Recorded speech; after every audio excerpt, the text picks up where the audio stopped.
Hello everyone, we are back with Glenn Velvet Reviews today, and we are continuing on the project over here of the sump pump installation going on. Just to let you know, you guys saw pretty much following along. So at this point, you saw we put some rocks in, we started filling it up. Okay, we got these septic risers, installed properly, put in stainless steel, put in the sensors, all this stuff. Now what I want to do, guys, is I want to see the performance, I guess, and check out the time on this pump. We want to see, get an idea of how many seconds, minutes, whatever, that it's going to take to pump a certain amount of water out from this height. So what I'm going to do is, I'm not going to use a marker because it'll probably just come off, and I don't feel like doing that, and I don't have waterproof. So I'm just going to drill a small hole where it is right now, and then write down on a paper how long it takes to get this water out. Because I told you guys that I want this to be on a timer. I want this to be more set up on a smart kind of system and platform as you guys are following along. We bought a smart switch, and we got a smart sensor. We did those together, the installations, and I think we did reviews on them as well. This, guys, is like, I did the volume in here. This is probably like 60 to 70 gallons, honestly, of volume I have in here. There's a lot of volume. It's just how big the hole became after I was drilling it. So like I said, there's like 60 gallons, maybe even more. I think it was 67 gallons total of volume in the floor over here that this is going to be pumping out. But that's totally filled up. So this right now is probably only at like 50 gallons.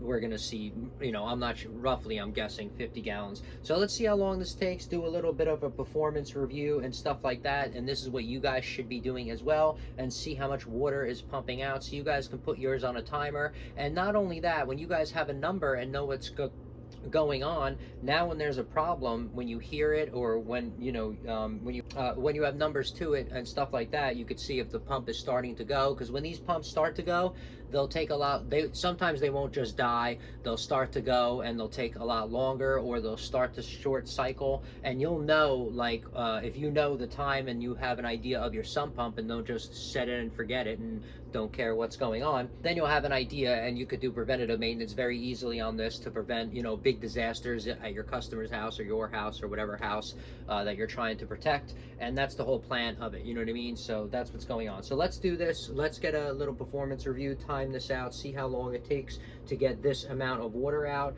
I'm only a few inches away from the sensors, but let's go on and see. All right, guys, so this is the situation on what's going on. So let's time this out and see what's up. As you can see, I started putting rocks in it, and the bluestone that we did break out, though, like I said, there was no point of wasting that, so I put that in around as well. This way, I'm not just making Home Depot, a lot bigger and richer, I guess, right? Because there's no point of that. And I don't even think I have Home Depot stock that I remember, so I don't want to really do that. That doesn't make sense anyway, right?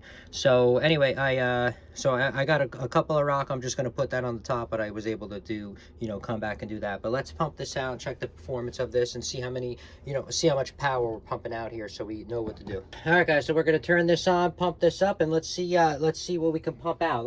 We are going to come back, we are going to do a performance review, like one outside, to see how many gallons we're getting.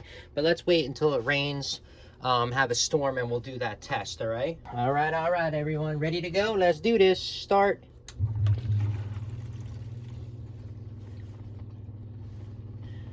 All right, so we are pumping out. I mean, it sounds like we're pumping out.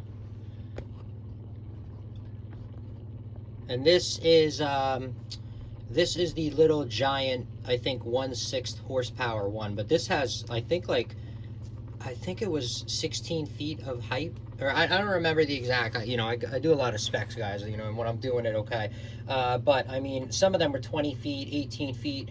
This was only 10 feet. I think this was 18 feet of vertical height, and I was only going 10, and that's how I knew I was going to be fine. I'm not sure how many gallons. That's why we are going to test that, how many gallons per hour we're actually getting outside. So we will go through that, guys, later on, like I said, when it is raining. But we have to do this test to be able to put, like I said, a timer on here, so this way, even if something happens, it breaks, whatever, that will still protect you until you have to go out. Because if this thing is kicking on and off, right, all night long, you're not going to be able to sleep. And if you're not sleeping, you can't go to work. That doesn't make sense. So this way, I'm telling you, like with the smart thing, if you have it on there, and if you can get that, and like I said, you can just, you know, pop that on for, I think, what are they, $9.99?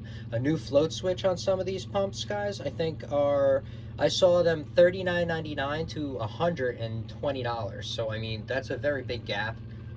You know, instead you could just get it for $9.99, you know what I mean, and then do what I'm doing. And you know, that's the whole point of what we do here, is we learn together and see how we could be better, more efficient, and kick some more butt. All right, it's almost done. What are we at, 2 minutes? There it is. 2 minutes and like 22 seconds. Okay, great. So now we know that's how long it takes that it's going to empty out from pretty much like the max that I'm going to want anyway. But at least I have a, you know, review. I'm probably going to do a couple more lines, but I just wanted to show you what's up and see and show you how you're going to have to calibrate this if you're going to be doing something on a smart switch or something like that. Because you know, sometimes even if you can silence these as much as possible, guys, if you're in someone's house or you're in your rental, you're in a customer's house, they might want it, you know, a little bit, don't want it loud maybe at night, or maybe they do want it at night, so when it pumps outside it doesn't bother the neighbors. You get what I'm saying? So the timer feature that I'm showing you guys is like pretty important, and being able to calibrate this and time this properly for the timer that I showed you, that I did the review on, this is going to be awesome and perfect. And you know, I can't wait, you know, add this stuff to other projects and stuff like that in the future, just to make it easier, and like I said, intertwine everything, just like because you guys know I like safety over safety, redundancy. This way I know everything is protected and I can move on to the next project, right? That's all we want to do, is move ahead, move to the next project, so we can all get ahead together and stop, you know, going back and fixing stuff, you know, again and again for no reason. All right, everyone. So that is it for Glenn Velvet Reviews on a small update on this, on how to, I guess, like I said, we're going to be calibrating this together if you're going to be using a timer or using smart switches or anything like that, so you can kind of get some numbers. And like, I'm all a fan of numbers, if you know, in my channel, so we can pinpoint stuff and you can compare it, you know, across my channel on the other things that I compare, the other items, and you know, the other videos that I got, right? So, but like I said, that's it for Glenn Velvet Reviews on that. If you have any questions or comments, please post them down below. I would love to know. Also, subscribe to my channel to join me on my review adventures as I try to put up stuff to help out the community, just like I get help from the community, right? And if you can, unless you dislike me for any reason, you can support the channel by clicking on those affiliate links below. Somehow, someway, times a million, it equals into something. But from what I saw, there are other ways to support the channel on YouTube. And if you do decide to support the channel, please make sure you come back, see that I'm putting that support back into it, getting more stuff to review, doing updates on the items so we know we're getting a good value, and also helping my subscribers out with any questions they have on the products I already reviewed. All right, so everybody enjoy, be safe. Glenn Velvet Reviews is out. Bye-bye, everybody, and I will see you later.